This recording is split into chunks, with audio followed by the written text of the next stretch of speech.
এক সময়ের কথা পাহাড়ে ঘেরা একটি ছোট গ্রামে ২৪ বছরের এক যুবক বসবাস করত। তার নাম মার্কো। মার্কো খুব অস্থির ছিল।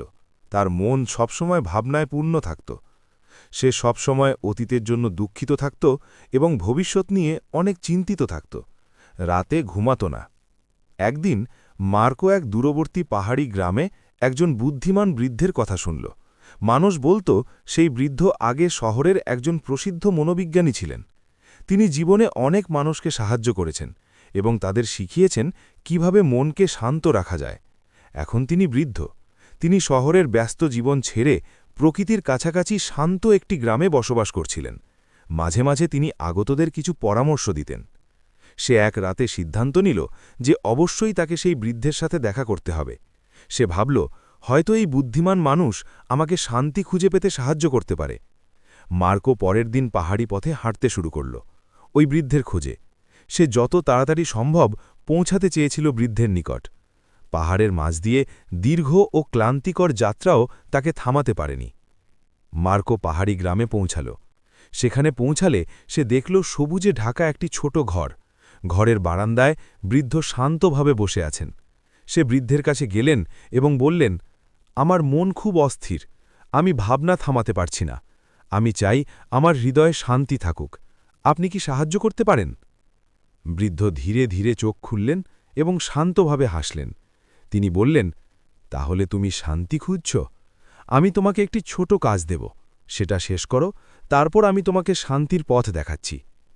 তিনি মার্কোকে একটি সম্পূর্ণ পানি ভর্তি গ্লাস দিলেন এবং বললেন, এখান থেকে গ্রামের প্রান্ত পর্যন্ত চলে যাও, তারপর ফিরে আসো। তবে মনে রেখো, এক ফোঁটাও যেন পানি না ছিটকে যায়।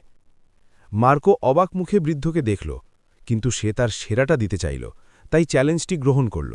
সে সাবধানে গ্লাস ধরে হাঁটতে শুরু করল। রাস্তা সরু এবং ব্যস্ত।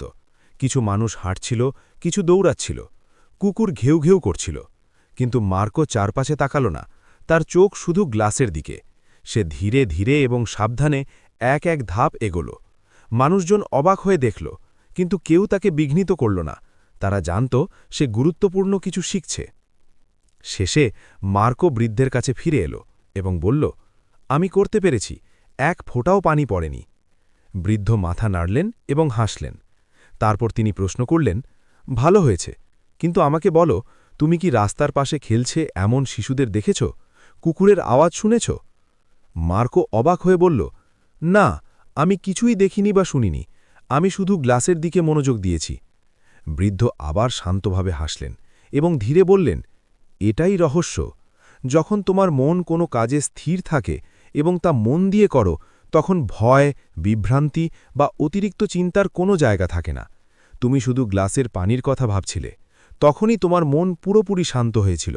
তুমি অতীতের জন্য দুঃখিত ছিলে না, তুমি ভবিষ্যতের জন্য ভয় পাওনি। ধীরে ধীরে মার্কো বুঝতে শুরু করল, এটিই সেই শান্তি যা সে খুঁজছিল। শান্তি বাইরে পাওয়া যায় না। যখন আমরা বর্তমান মুহূর্তে বাঁচি, তখনই শান্তি আমাদের ভেতরে থাকে।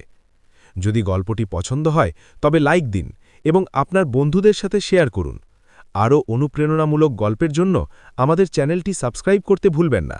আমাদের সঙ্গে থাকার জন্য ধন্যবাদ।